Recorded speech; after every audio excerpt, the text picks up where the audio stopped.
Hello दोस्तों, स्वागत है आप सभी का एक और नई वीडियो में। आज मैं आप सभी के लिए एक बार फिर से लेके आ गया हूँ सब्सक्राइबर्स की भेजी हुई कुछ बेहद ही खौफनाक सच्ची कहानियाँ लेकर। अगर आप मेरे चैनल पर नए हो तो इसे सब्सक्राइब करना बिल्कुल ना भूलें, क्योंकि मैं आपके लिए ऐसी स्टोरीज लेकर आता रहता हूँ।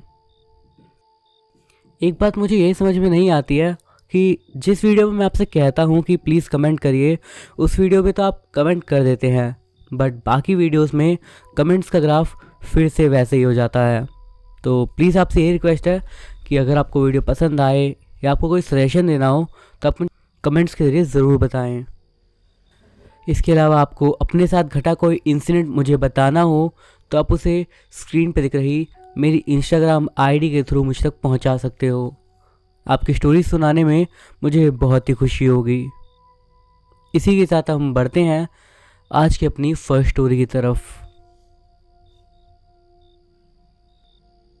ये घटना जो मैं आपको बताने जा रहा हूँ ये आज से लगभग 4 साल पहले की है।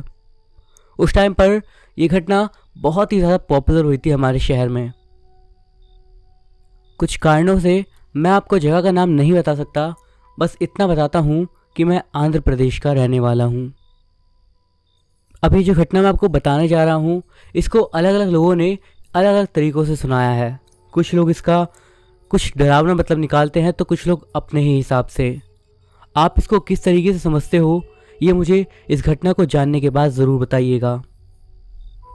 तो ये घटना थी निकिता, जिसका नाम निक्कू था, इस लड़की की। निक्कू शहर में अकेले अपने कंपनी के द्वारा अलॉट करे हुए अपार्टमेंट में अकेले रहा करती थी। वीकेंड्स पर उसे शॉपिंग करने के लिए पास ही के मॉल में जाना बहुत ही पसंद था। अब चूंकि उसे शॉपिंग का शौक़ था इसीलिए वो अच्छा खासा सामान ले लेती थी और इसी कारण वो एस्केलेटर कम और एलिवेटर ज़्यादा यूज़ करती थी। अब जब वो एलिवेटर के पास पहुंची तो उसने देखा कि लिफ्ट बस जाने ही वाली थी। अक्सर तो वो पूरी भरी रहती थी, पर आज उसमें एक जने की खड़े होने की जगह उसे दिखाई दे रही थी। इसीलिए अंदर शायद लिफ्ट में जो लोग खड़े थे उन्होंने निक्कू को अंदर आने के लिए कहा। इसके बाद जैसे ही एक औरत ने निक्कू को अंदर आने के लिए कहा, निक्कू एकदम से चौंक गई और वहीं पर खड़ी रह गई, क्योंकि उसे एक डेजा वू वाली फीलिंग आ रही थी। यानी कोई ऐसी फीलिंग कि उसे ऐसा महसूस हो रहा था कि ये सब पहले भी हो चुका है। अक्सर आप और हम भी इस फिनोमिना को फील कर चुके हैं। अब निक्कू खड़ी खड़ी यही सोच रही थी कि ये उसके माइंड में एकदम से क्या आया। वो अब तक अंदर गई नहीं थी कि तभी उससे पहले ही पीछे से किसी ने उसे थोड़ा साइड को धक्का दिया और वो सीधा जाके लिफ्ट के अंदर चली गई। वो एक औरत थी जो कि शायद काफ़ी जल्दी में लग रही थी, थोड़ी परेशान सी, जैसे कि उसकी आखिरी ट्रेन छूटने वाली हो। और जैसे ही वो लड़की एलिवेटर के अंदर गई लिफ्ट पूरी तरह से फुल हो गई थी। निक्कू लिफ्ट के बाहर ही ये देखती रही और एलिवेटर का दरवाज़ा बंद हुआ और लिफ्ट नीचे जाने लगी। तभी अचानक से ऐसा लगने लगा मानो कि लिफ्ट में कोई प्रॉब्लम थी और एक अजीब सी आवाज़ कुछ टेक्निकल मेल फंक्शन की वहाँ पर आने लगी और ये आवाज़ निक्कू ने भी सुनी। निक्कू अभी तक यही सोचने की कोशिश कर रही थी कि उसे इतना अजीब क्यों लग रहा है, और अभी उसे एकदम से काफ़ी बुरी सी फीलिंग आने लगी, मानो ऐसी कि कुछ बहुत बुरा होने वाला है। और तभी एकदम से उसके माइंड में सारी बात एकदम से आ गई। उसको वो सपना याद आ गया जो उसने ठीक आज से 2 दिन पहले देखा था। दरअसल उसका घर मॉल से ज़्यादा दूर नहीं था, उसका घर भी एक बड़ी सी अपार्टमेंट बिल्डिंग में था, इसलिए वहाँ पर भी एलिवेटर्स थे। निक्कू पास ही की एक कंपनी में एज ए सेक्रेटरी जॉब करती थी। देर रात में निक्कू सोई हुई थी और जब वो सो रही थी तो उसने वो सपना देखा। ये सपना इतना असली लग रहा था कि उसने एक आवाज़ सुनी कि कोई उसे बुला रहा है। निक्कू ने पाया कि वो अभी अपने कमरे में ही है, पर नीचे से कोई है जो कि काफ़ी तेज़ तेज़ हॉर्न मार रहा है और उसे गाड़ी के अंदर बैठने के लिए कह रहा है। निक्कू अपनी कमरे की खिड़की के पास गई तो उसने देखा कि उसके घर के बाहर एक छोटी वाली ट्रैवलर साइज की बस खड़ी हुई है। निक्कू बाहर ये देखकर कंफ्यूज हो गई कि इस समय पर, रात के इस समय पर वो गाड़ी उसके घर के बाहर क्यों खड़ी हुई है। पर उसने देखा कि वो बस लगभग स्टार्ट हो चुकी थी और बस ऐसा लग रहा था कि वो निकलने ही वाली थी। इसके अलावा उसने देखा कि बस के अंदर जो लोग बैठे थे वो बार बार उसे बुला रहे थे, पर उसे ये नहीं पता था कि वो आखिर कहाँ जाने के लिए ऐसा कर रहे थे। निक्कू समझ नहीं पा रही थी कि वहां पर हो क्या रहा है।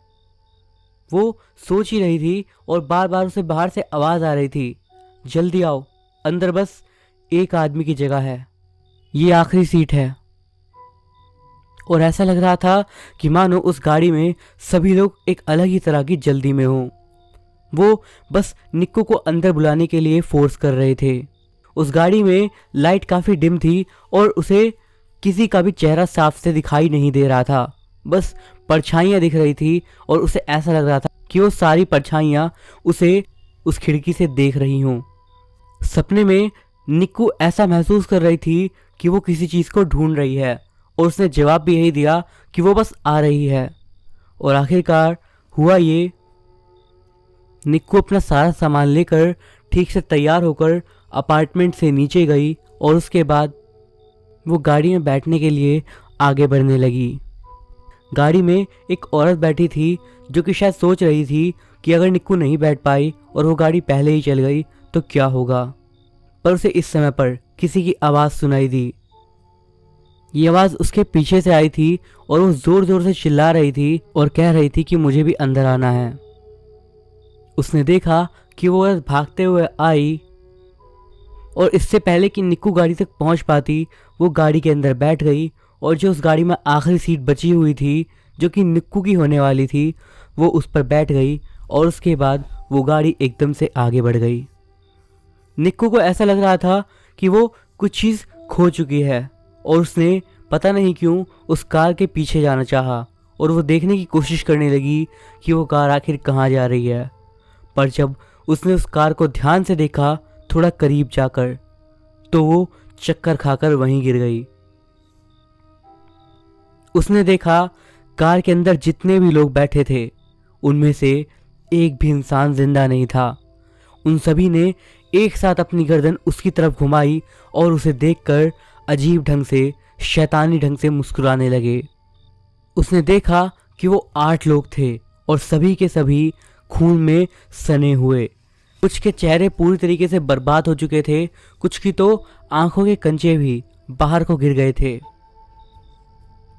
वो लोग जानते थे कि निक्कू उन्हें देख रही है और वो भी उसे ही घूर रहे थे। जैसे ही निक्कू ने ये सब देखा वो इस बुरे सपने को देखकर फौरन जागी। अब जब निक्कू मॉल में खड़े खड़े इस सपने के बारे में सोच रही थी तो उसे लगा कि ये तो काफ़ी ज़्यादा असली है। उसके सपने का वो बस वाला सीन और ये एलिवेटर वाला जो इंसिडेंट इसके साथ अभी अभी हुआ वो बिल्कुल सेम था, लगभग सेम। वो भी ये बात सोच ही रही थी कि अचानक से लिफ्ट से काफ़ी तेज़ आवाज़ आई और काफ़ी तेज़ चीख उसे सुनाई दी और उसके बाद एक काफ़ी तेज़ आवाज़ आई, इतनी तेज़ कि शायद वो आवाज़ मॉल में हर एक इंसान ने सुनी होगी, मानो कोई बम फट गया हो। सब लोग काफ़ी चिल्लाने लगे और मॉल में अफरा तफरी मच गई। निक्कू को फाइनली इस बात का यकीन हो गया कि जो उसने सपना देखा था वो रियलिटी के ऊपर कोलैप्स हो गया है। वो लगभग समझ गई थी कि इस जगह पर क्या हुआ है और वो जानती थी कि उस लिफ्ट का बहुत ही बुरा एक्सीडेंट हुआ है। निक्कू थोड़ी देर तक तो बस खड़ी रही और जब वो पैनिक करी तो भागकर वो हॉलवे में गई और नीचे देखने लगी, छठे माले से नीचे। उसने देखा नीचे कई सारे लोग एक जगह पर आकर भीड़ बना चुके हैं और सब लोग एलिवेटर के पास जा रहे हैं। इसके बाद ज़्यादा देर नहीं लगी जब वहाँ पर पुलिस की गाड़ियाँ और एम्बुलेंस आ गई। लिफ्ट की हालत काफ़ी ज़्यादा ख़राब हो गई थी और जैसे तैसे जब लिफ्ट का दरवाज़ा खोला गया तो अंदर देखा गया कि अंदर लोगों का मांस और खून बस एक साथ मिक्स होकर पड़े हुए हैं और लोगों के अंग इधर उधर दीवारों पर लिफ्ट की चिपके पड़े हैं। लिफ्ट के अंदर काफ़ी ज़्यादा खौफनाक मंजर था और लोगों की लाशें बिल्कुल उसी तरीके की थी जैसे कि निक्कू ने अपने सपने में देखा था। ये देखकर निक्कू के होश उड़ गए।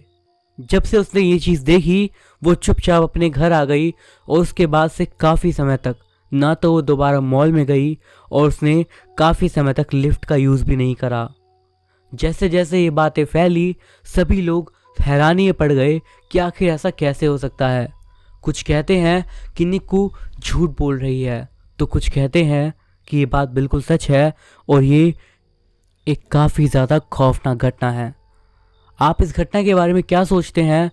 अपना पॉइंट ऑफ व्यू मुझे कमेंट्स के ज़रिए बताएं।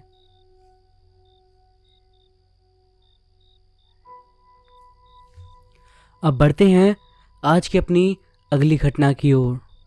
ये घटना जिन्होंने बताई है आइए अभी से उन्हीं के शब्दों में जानते हैं। मेरा नाम मनीष है और मैं हिमाचल प्रदेश का रहने वाला हूँ।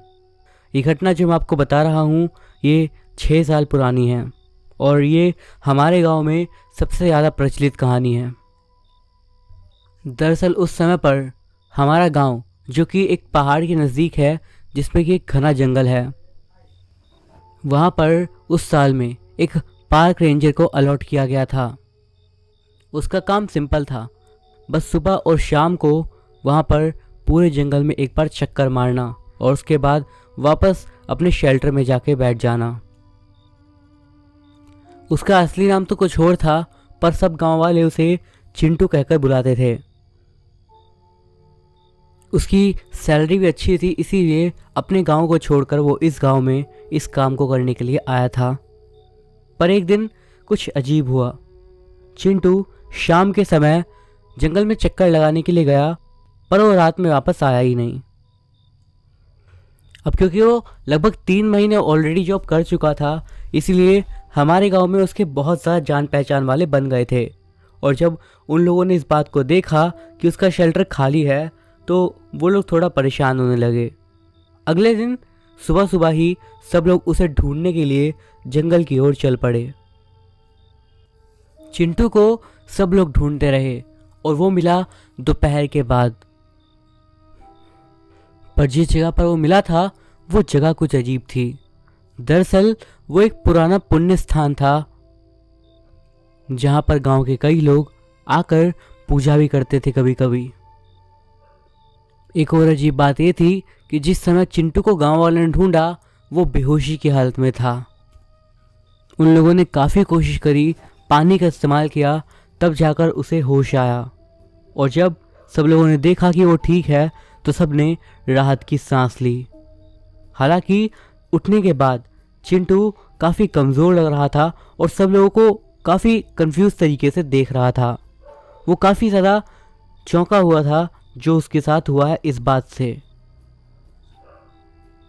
कुछ देर तक वो ऐसे ही नॉर्मली बात करता रहा और मानो उसे एकदम से वो चीज़ याद आई और उसने सबसे पूछा,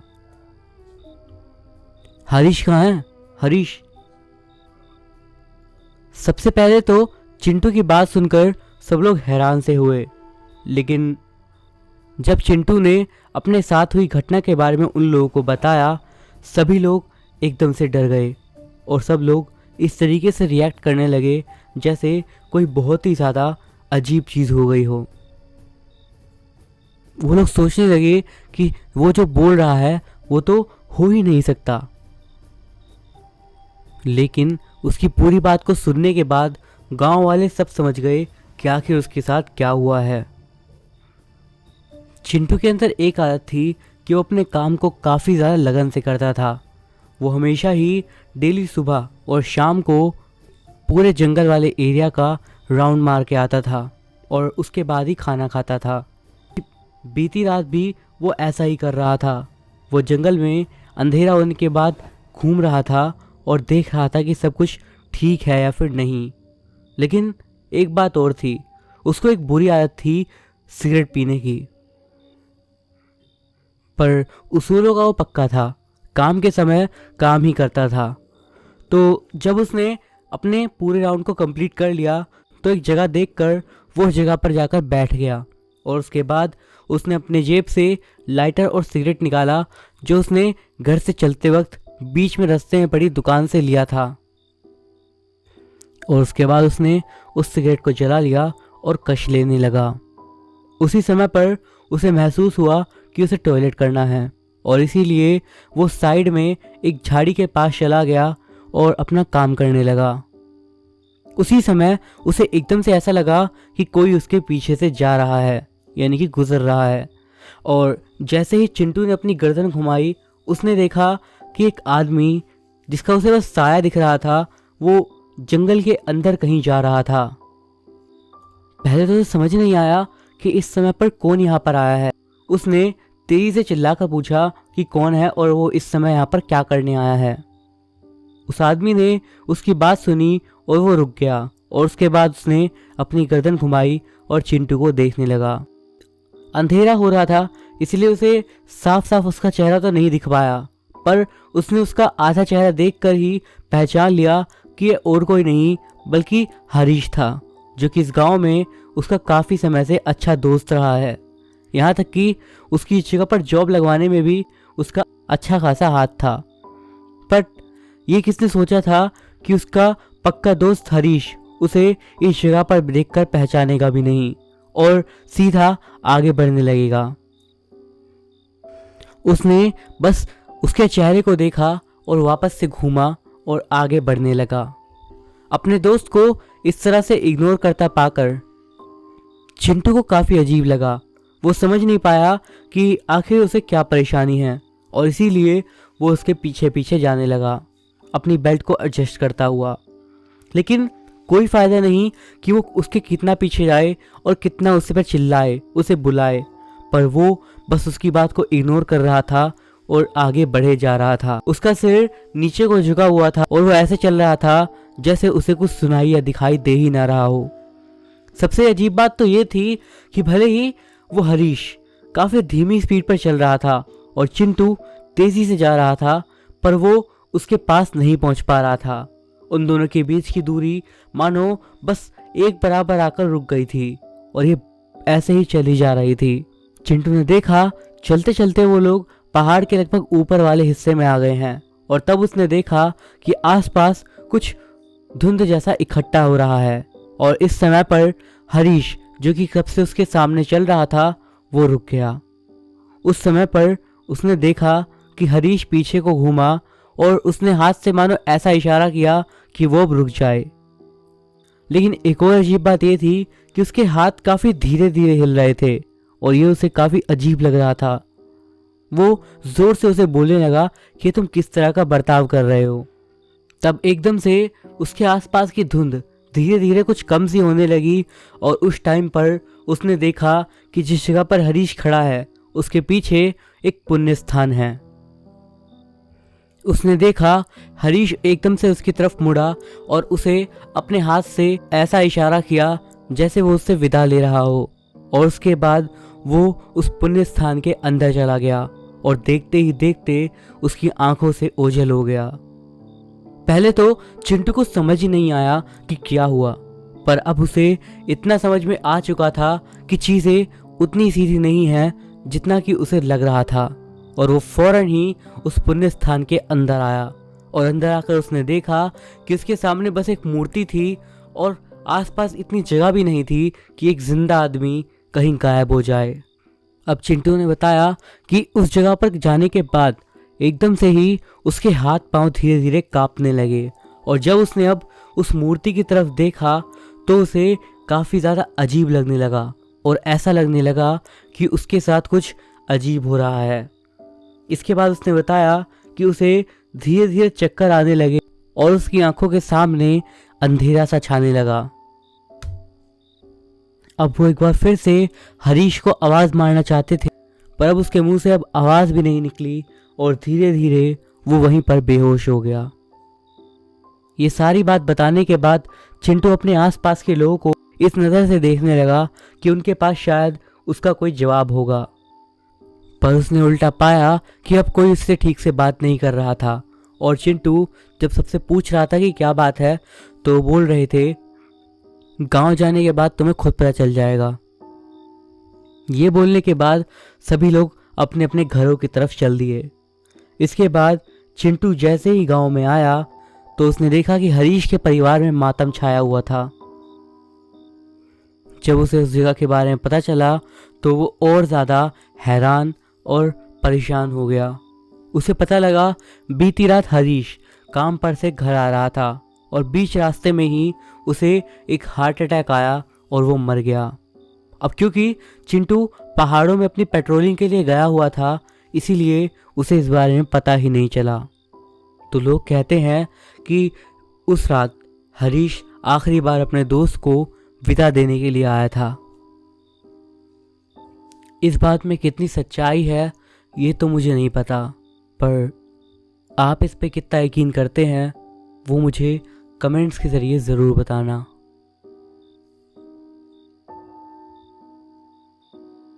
मनोहर, आकाश, विवेक और राज चारों अच्छे दोस्त थे। बचपन से ही चारों एक ही स्कूल में पढ़े थे और आगे की पढ़ाई के लिए उन्हें दूसरे शहर में जाना पड़ा। वहाँ पर उन सब ने विरार कॉलोनी में एक किराए के घर में रहने का फैसला करा। वो घर उनके कॉलेज के नज़दीक था, यही वजह थी कि उन्होंने रहने के लिए उस घर को चुना था। मनोहर और आकाश घर के ग्राउंड फ्लोर के कमरे में रात को सोते थे, तो वही विवेक और राज फर्स्ट फ्लोर पर सोते थे। शुरू के 4 दिन गुजर जाने के बाद रात के समय खाना खाने के बाद वो चारों लोग हॉल में बैठे हुए थे और तब मनोहर और आकाश ने विवेक और राज को बताया कि रात के समय सोते वक्त उन्हें ऐसा लगता है कि घर के बाहर कोई चल रहा हो। पहले तो उन्होंने इस बात को नज़रअंदाज किया, लेकिन अब हर रोज़ ऐसा ही होने लगा। इसीलिए डर के मारे उन्हें रात को ठीक से नींद आना बंद हो गई और जब उन्होंने ये बात विवेक और राज को बताई तो वो लोग भी डर गए।